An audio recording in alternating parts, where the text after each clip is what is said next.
Revelation 15. The sign of the 7 last planks, the song of Moses and the Lamb, and the opened temple. Another sign in heaven. John saw another sign in heaven, great and marvelous. 7 angels holding 7 planks, the last ones, because with them the wrath of God is finished. The word for sign, semeion, has appeared twice before in these middle chapters, and both times it marked something the reader was meant to read rather than merely watch. The woman clothed with the sun was a sign. The great red dragon was a sign. Now a third sign, the 7 angels, completes the set, and the 3 together tell the story of the whole conflict: the people of God, the enemy who hunts them, and the judgment that ends the matter. This sign is called Great and Marvelous, the same pair of words that will open the song a moment later, so the scene and its music are bound together from the start. These are the last planks, and the reason given is precise. In them the wrath of God is brought to its end. Etelesthai, completed, finished. The same verb stands behind the cry from the cross: it is finished. The wrath has an end. It is not an open-ended fury, but a measured thing moving toward a fixed completion, and these 7 bowls are its final measure. Before a single bowl is poured, the reader is told how the story comes out. The wrath ends. That is mercy hidden inside the announcement of judgment. The victors on the sea of glass.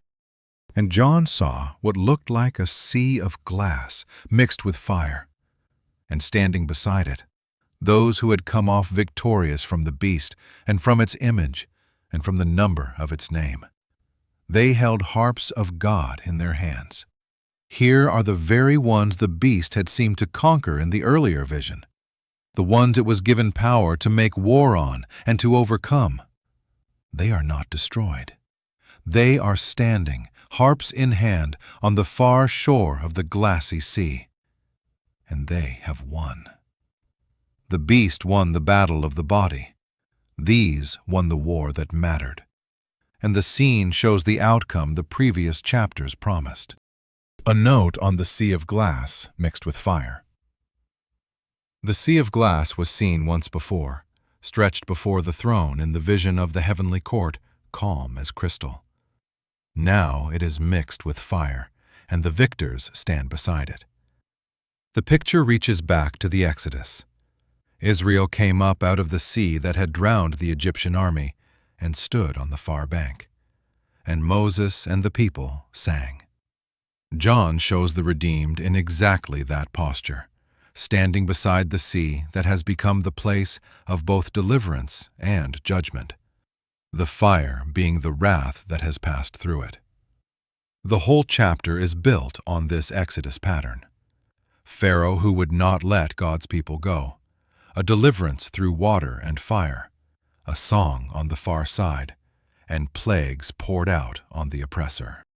A reader who knows the Exodus story can see the pattern repeating. And they sing. The text calls it the Song of Moses, the servant of God, and the Song of the Lamb. One song with 2 names. They sang, "Great and marvelous are your works, Lord God Almighty.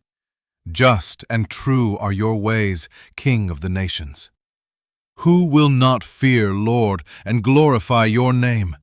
For you alone are holy. All the nations will come and worship before you, for your righteous acts have been revealed." A note on the song. 2 things in this song are easy to miss and worth pausing on. First, every line of it is drawn from the Old Testament. It is a mosaic of Israel's own worship, drawing on the song at the sea in Exodus, on the Psalms, and on the prophets. John composes almost nothing fresh here. The victors sing back to God the words his own scriptures had already given them, which is itself the point. The faithful overcome by holding to what was written. It speaks of God's works, God's justice, God's holiness, And it ends looking outward. All the nations will come and worship. The redeemed do not gloat over judgment. They long for the nations to turn. That single emphasis guards the whole bowl sequence that follows from being read as mere revenge. The wrath is real, but the heart of the redeemed is set on the worship of the nations, not their ruin. A note on the Song of Moses. Jewish tradition knew two songs of Moses, and the title here can point to either. One is the song at the Red Sea, sung after deliverance, all triumph and rescue. The other is the song near the end of Deuteronomy, a solemn covenant witness against a people who would prove unfaithful, sung not in triumph, but as a warning that would stand against them. The wording John uses leans toward deliverance and the worship of the nations, so the sea-crossing song is the nearer echo. But the second song should not be dismissed, because the bowls about to fall are covenant judgment. And the Deuteronomy song was precisely a witness that such judgment was just. It is possible and fitting for this book that both stand behind the one title, the Song of Those Delivered, which is at the same time the song that testifies the judgment on the unfaithful is deserved. The temple opened, and the 7 bowls. After this John looked, and the temple was opened, the tent of witness in heaven. The phrase reaches back again to the wilderness, to the tent that held the testimony, the tabernacle that went before Israel. Out of it came the 7 angels with the 7 plagues, clothed in pure bright linen and girded across the chest with golden sashes. They are dressed as priests, and as the Son of Man was dressed in the book's opening vision. What proceeds from the sanctuary is not arbitrary destruction, but ordered, priestly, sanctioned from the holy place itself. The judgment comes out of the temple because it is God's own settled response, not chaos breaking loose. Then one of the 4 living creatures gave the 7 angels 7 golden bowls full of the wrath of God, who lives forever and ever. The bowls are the wide, shallow vessels used in the temple to dash liquid out all at once, not to pour slowly. The seals were opened one by one. The trumpets sounded in sequence, but bowls are thrown.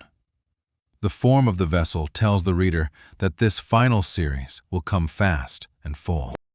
And the temple was filled with smoke from the glory of God and from his power. And no one could enter the temple until the 7 plagues of the 7 angels were finished.